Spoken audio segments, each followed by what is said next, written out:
നമസ്കാരം. NG സോണിന്റെ പുതിയൊരു വീഡിയോയിലേക്ക് എല്ലാവർക്കും സ്വാഗതം. നമ്മൾ ഈ വീഡിയോ നോക്കാൻ പോകുന്നത് സെമസ്റ്റർ 2 BA ഇംഗ്ലീഷിന്റെ history of English language and literature അഥവാ HEL എന്നറിയപ്പെടുന്ന പേപ്പറിന്റെ സെമസ്റ്റർ 2 മൊഡ്യൂൾ 1 ചാപ്റ്റർ 2 അതിലെ റെസ്റ്റോറേഷൻ ഡ്രാമ എന്ന ടോപ്പിക്കാണ് ഈ ഒരു വീഡിയോയിൽ നോക്കുന്നത്.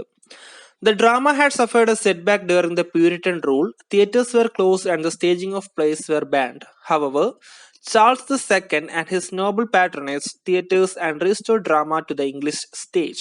അപ്പൊ എന്ത് ചെയ്തു, നമ്മൾ നേരത്തെ പറഞ്ഞ വീഡിയോസിൽ അല്ലെങ്കിൽ പ്യൂരിറ്റൻ വീഡിയോസിലൊക്കെ നമ്മൾ പറഞ്ഞതാണ്, ആ ഒരു പ്യൂരിറ്റൻ ഏജിനകത്ത് എന്ത് ചെയ്തു, ആ ഒരു ഡ്രാമാസ് അല്ലെങ്കിൽ ആ ഒരു തിയേറ്റേഴ്സ് എല്ലാം ക്ലോസ് ചെയ്തു. തിയേറ്ററിൽ പോകുന്നതും കാണുന്നതും അഭിനയിക്കുന്നതും എല്ലാം എന്ത് ചെയ്തു, പണിഷബിൾ ബൈ ലോ ആക്കി വെച്ചിരുന്നു. ബട്ട് ഫോർച്യൂണേറ്റ്ലി റെസ്റ്റോറേഷൻ പീരീഡിൽ തിരിച്ചു വന്ന മൊണാർക്കിയുടെ ഭാഗമായിട്ട് കിങ് ചാൾസ് II എന്ത് ചെയ്തു, ആ ഒരു ഡ്രാമയുടെ മുകളിലുണ്ടായിരുന്ന പ്യൂരിറ്റൻ ബാൻ എന്ത് ചെയ്തു, എടുത്ത് കളഞ്ഞിട്ട് ഡ്രാമ വീണ്ടും പഴയതുപോലെ ഒരു നോർമൽ തിങ് ആയിട്ട് മാറി.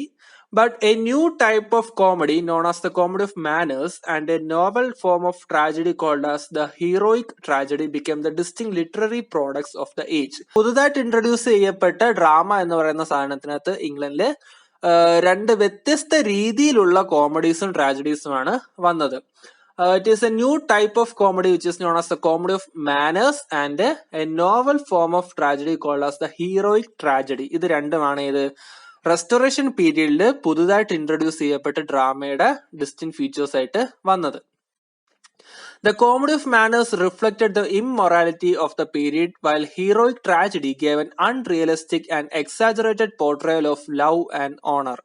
അതായത് നമ്മുടെ കോമഡി ഓഫ് മാനേഴ്സിനകത്ത് എന്ത് ചെയ്തു, ആ ഒരു റെസ്റ്റോറേഷൻ പീരീഡ് നമ്മൾ മുമ്പത്തെ വീഡിയോസിൽ പറഞ്ഞതാണ്, പെട്ടെന്ന് ആ ഒരു പ്യൂരിറ്റൻ റൂളിൽ നിന്നും പെട്ടെന്നൊരു ഫ്രീഡം കിട്ടിയപ്പോൾ ആ ഒരു സൊസൈറ്റിക്ക് മൊത്തത്തിലൊരു മൊറാലിറ്റിയിൽ ഒരു ഡിറ്റീറിയേഷൻ അല്ലെങ്കിൽ ഒരു കുറവ് ഉണ്ടായി.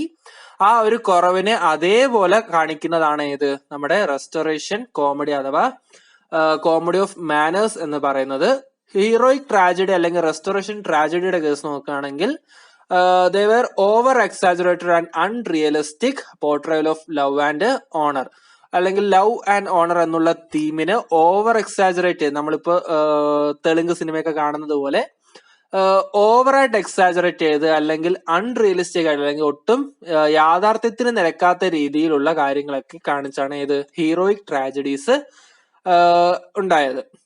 And there was also great improvement in stagecraft. The playhouses were completely roofed. The stage was artificially lighted with candles. Curtains with paintings were used for the first time.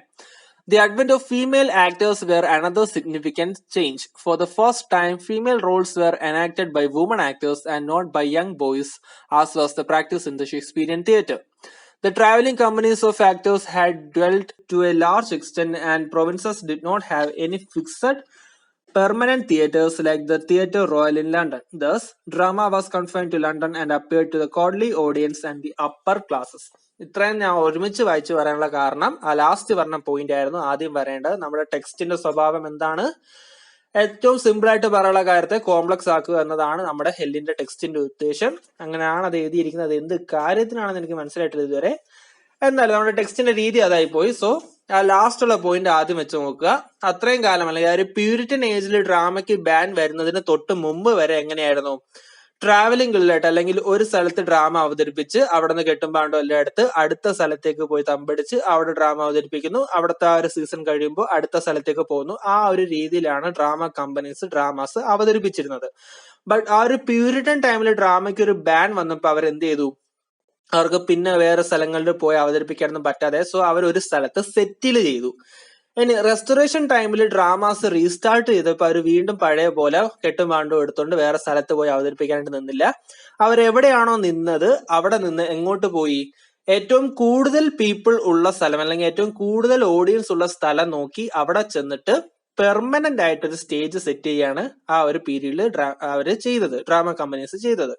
So അതുകൊണ്ട് എന്ത് സംഭവിച്ചു, local province അല്ലെങ്കിൽ population കുറവായിട്ടുള്ള ഏരിയകളിലൊന്നും എന്ത് ചെയ്തില്ല, permanent theatres ഇല്ല. അതുകൊണ്ട് അവർക്ക് ഇപ്പോഴും ഡ്രാമ എന്ത് ചെയ്തു, ആ ഒരു ബാൻ ഉള്ളതുപോലെ തന്നെ ഫീൽ ചെയ്തു. കാരണം അവിടെ പെർമനന്റ് ആയിട്ടുള്ള ഡ്രാമ തിയേറ്റേഴ്സ് ഇല്ല, മുമ്പത്തെ രീതിയിൽ ട്രാവൽ ചെയ്ത് ഡ്രാമ അവതരിപ്പിക്കുന്ന രീതിയും ഇല്ല. സോ അവർക്ക് ഡ്രാമ ഇല്ലാതായി. പകരം എന്ത് ചെയ്തു? ലണ്ടൻ പോലത്തെ വലിയ വലിയ സിറ്റികളിൽ കോൺസെൻട്രേറ്റ് ചെയ്ത് തിയേറ്റേഴ്സ് വളരാനായിട്ട് തുടങ്ങി.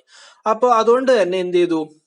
ആ ഒരു ഡ്രാമ അല്ലെങ്കിൽ ആ ഒരു പീരീഡിലെ ഡ്രാമ ആരെയാണ് ഉദ്ദേശിച്ചിരുന്നത്? ആ ഒരു ടൗണിൽ താമസിക്കുന്ന ആൾക്കാർ അല്ലെങ്കിൽ ഹയർ ക്ലാസ് പീപ്പിളിനെയാണ് അവരുടെ ഓഡിയൻസ് ആയിട്ട് കണ്ടത്. സോ അവർക്ക് കാണാൻ അല്ലെങ്കിൽ അവർക്ക് ഇൻട്രസ്റ്റ് വരുന്ന രീതിയിലുള്ള കാര്യങ്ങളെയാണ് നമ്മുടെ ഡ്രാമയിൽ ആ ഒരു പീരീഡിൽ അവതരിപ്പിച്ചത്.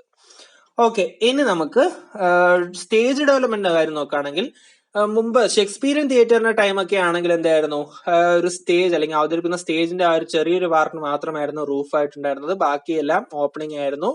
ആർട്ടിഫിഷ്യൽ ലൈറ്റിങ്ങും കാര്യങ്ങളൊന്നും ഇല്ലായിരുന്നു. അതുകൊണ്ട് തന്നെ ഒരു ആഫ്റ്റർനൂൺ ടൈമിലൊക്കെ ആയിരുന്നു ഡ്രാമാസ് സ്റ്റാർട്ട് ചെയ്തിരുന്നതെന്നൊക്കെ നമ്മൾ പഴയ വീഡിയോസിൽ പറഞ്ഞിട്ടുള്ളതാണ്.